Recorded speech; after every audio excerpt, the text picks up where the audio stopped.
Watch this. No one is illegal on stolen land.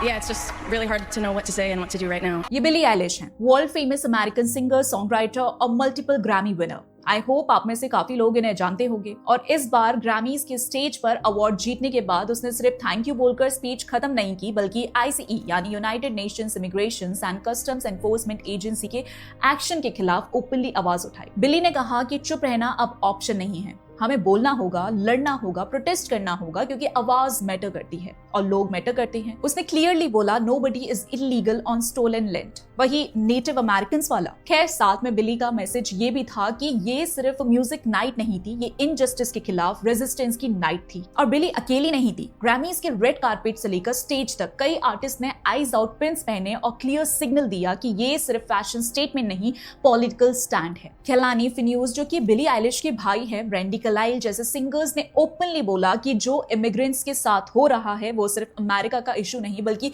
Humanity का issue है। कुछ artist ने बी गुड पिन्स भी पहने। मिनियोपोलिस में आईसीई एजेंट के हाथों मारी गई एक मां की याद में। मतलब ग्रैमीज का पूरा एटमॉस्फेयर बदल चुका था। ये सिर्फ अवार्ड्स और परफॉर्मेंसेस की रात नहीं बल्कि पॉलिटिकल एक्टिविज्म, इमिग्रेंट्स के साथ सॉलिडारिटी और स्टेट वायलेंस के खिलाफ कलेक्टिव रेजिस्टेंस की रात बन चुकी थी। सिर्फ एंटरटेनमेंट नहीं, एक पावरफुल मैसेज के साथ। अब अगर इसको इंडिया से कंपेयर करें तो एग्जांपल के तौर पर सोचो, Bangladesh, Rohingya infiltration, border security या इलीगल इमिग्रेशन जैसे इश्यूज पर अगर बॉलीवुड के किसी अवार्ड फंक्शन के स्टेज से कोई स्टार ओपनली पॉलिटिकल स्टेटमेंट दे दे, जैसे ग्रैमीज में आईसीई के खिलाफ बोलने पर बैकलैश हुआ, वैसे ही यहाँ भी स्ट्रॉन्ग रिएक्शन आते। मतलब ये सिर्फ अमेरिका तक लिमिटेड बात नहीं, जब एंटरटेनमेंट और पॉलिटिक्स मिक्स होती है कंट्रोवर्सी हर जगह होती है। एनीवेज, इस कंट्रोवर्सी के बाद बिली आइलिश को मैसिव बैकलैश फेस करना पड़ रहा है। सोशल मीडिया पर लोग उसके statement nobody is illegal on stolen land को ट्रोल कर रहे हैं और उस पर हिपोक्रेसी का आरोप लगा रहे हैं। कुछ लोग सरकास्टिकली लिख रहे हैं, मैं नेक्स्ट फ्राइडे यूएसए जा रहा हूं बिली आइलिश के